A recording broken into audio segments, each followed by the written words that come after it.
Dirección General de Bibliotecas. Taller Patolli de Cuentos. Objetivo: fomentar la lectura en las niñas y los niños a través de los relatos de tradición oral de los pueblos indígenas, así como disfrutar de juegos autóctonos con el fin de promover una cultura de inclusión y valorar la diversidad cultural en México.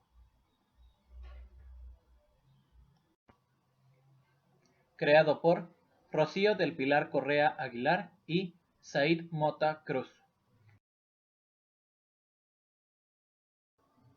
Buenos días. Mi nombre es Daniel Serafín Díaz Arizmendi. Soy estudiante de la licenciatura en Psicología en la Facultad de Ciencias de la Conducta de la Universidad Autónoma del Estado de México.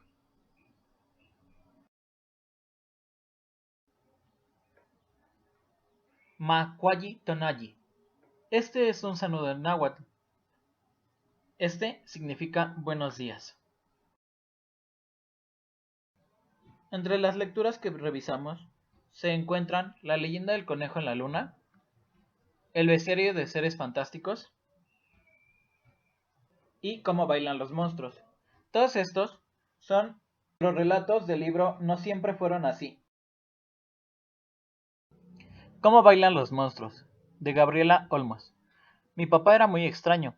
En lugar de ir a la oficina como todos los papás de mis amigos, su trabajo consistía en viajar, visitando fiestas para escribir sobre ellas, y ahí bailaba con unos monstruos que se parecían a los de mis pesadillas. Lo sé, porque una vez me encontré las fotos de uno de sus viajes. Luego le pregunté cómo eran en verdad los monstruos, pero se hizo el que no me entendía, y por eso decidí ir con él a su próxima aventura. Era la primera vez que lo acompañaba. Él vestía como siempre, con su camisa de cuadritos rojos y su pantalón de mezclilla. Fuimos a un pueblo de Nayarit, y ahí los vi por primera vez. Unos animales espantosos con caras de colores y cabellos muy enredados corrían junto al río. Mi papá decía que eran danzantes, pero eran verdaderos monstruos. Pensé que lo mejor era salir corriendo y esconderme, así que me abracé del pantalón de papá, pero fue peor, porque él quería quedarse entre los monstruos y la pasaba muy bien. Luego lo acompañé a Jalisco, y ahí sí me espanté. Me salió un monstruo, ¿o habrá sido una monstrua? Que tenía la cara verde y llena de granos. Parecía que se le arrastraban bichos por la cara, y que en cualquier momento iba a escupir veneno. Papá decía que era un monstruo, sino una máscara. Pero ¿es que no escucho cómo rugía? Había que escapar en ese momento, pero él quería seguir bailando y se divertía como si los monstruos fueran sus amigos. Luego en Veracruz vimos una calaca, que bailaba como si estuviera viva. Se acercaba a papá y le pelaba los dientes. Soltaba carcajadas que se oían hasta la luna. ¡Jra, jra, jra, jra, jra, jra! Y papá se reía con ella. Me asusté muchísimo de verlo jugar con la muerte. Papá, vámonos, le dije. No, Bautista. Tenemos que quedar aquí, porque es mi trabajo. Pero es que me asustan los monstruos. Ya te dije que no son monstruos, sino máscaras. Así que nos quedamos. Como seguí insistiendo, me regañó. Así que no me quedó más remedio que abrazarme el resto del viaje a su pantalón de mezclilla. Esa noche tuve una pesadilla. Papá estaba tan furioso que se convertía en un monstruo. Los cuadritos de su camisa se transformaban en espinas, y le salían colmillos, alas puntiagudas, cola y escamas. Era lo más feo que yo había visto. En Guerrero, los monstruos que encontramos eran diablos, que vomitaban diablos, y aunque papá se reía con ellos, ese día parecía sentirse muy mal, así que pensé que, aunque papá podía convertirse en un monstruo como el de mi pesadilla, no era tan poderoso. Seguramente había monstruos más horribles a los que les había tenido miedo. Tal vez está temblando de terror, y no lo quería decir, pero como yo sí era muy valiente decidí luchar contra todos los monstruos del mundo, contra todos, menos papá. Ya empezaba a hacer un plan cuando viajamos a Sonora. Ahí vimos unos monstruos con barba y bigotes largos y enredados como los perros viejos. Había de todas formas, altos, chaparros, rojos, azules. Cerré mis ojos para juntar todas mis fuerzas y corrí contra ellos, para deshacerlos a golpes, pero papá me detuvo. Me dijo que no debía golpear a los danzantes, y me sacó cargando de ahí. Me daba miedo que en los cuadritos de su camisa comenzaran a salir espinas, como había sucedido en mi pesadilla. y que se convirtiera en ese instante en un monstruo horrible. Por eso traté de no hacerlo enojar. En Guanajuato fue todavía peor. Vimos un monstruo con cara de mano, que tenía las garras afiladas y muchísima sangre.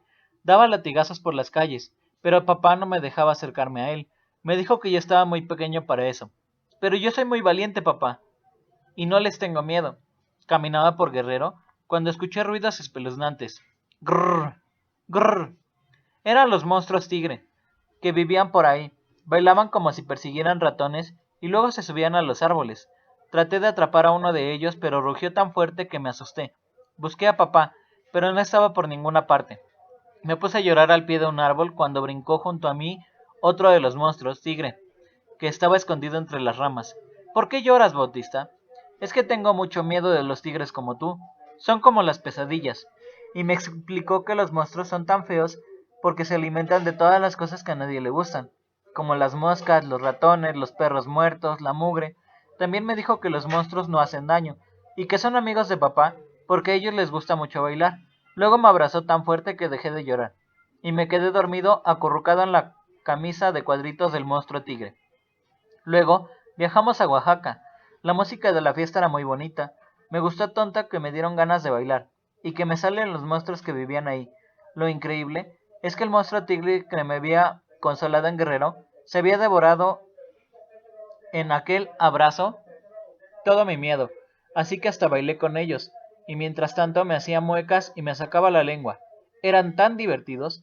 En un viaje en Michoacán, escuché clic, clac, clic, clac. Era el bastón de un viejo chimuelo, que a lo mejor era un monstruo. Eso fue lo que pensé primero, hasta que lo vi reírse con la gente. En todo caso era un viejo feo, como decía papá. Él me cargó mientras bailaba con el viejito, y la pasé muy bien. Me gustaba hacerle caras y rugir como con todas mis fuerzas, porque papá me dijo que los monstruos se asustaban cuando ven a los humanos enojados. Entonces entendí que papá era muy inteligente, porque sabía cómo molestar a los monstruos, pero no quería hacerlo. Al contrario, se hacía su amigo para convencerlos de que se tragaran lo justo, lo que a él no le gustaba. Ojalá no se olvidaran de comerse al director de la escuela. Y decidí seguir acompañando en su trabajo por las fiestas de México. Me gustaba pensar que siempre encontraría nuevos monstruos, cada vez más horribles, pero ahora sabía que siempre que tuviera miedo podría rugir, siempre podría bailar y divertirme con ellos, y lo mejor es que podría ser su amigo, o jugar a disfrazarme de monstruo como papá,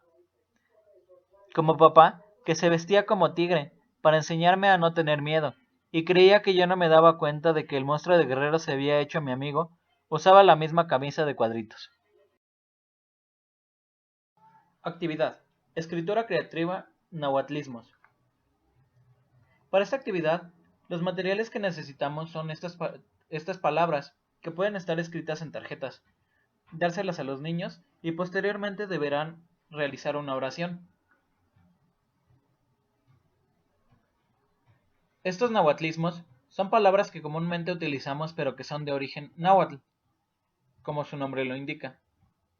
Ejemplo: Atzin, quien vivía en Xochimilco, le gustaban mucho los capulines.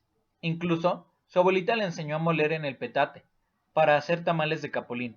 Muchas ocasiones se iban a las trajineras, y le gustaba observar el lago. A veces podía encontrar algunos ajolotes.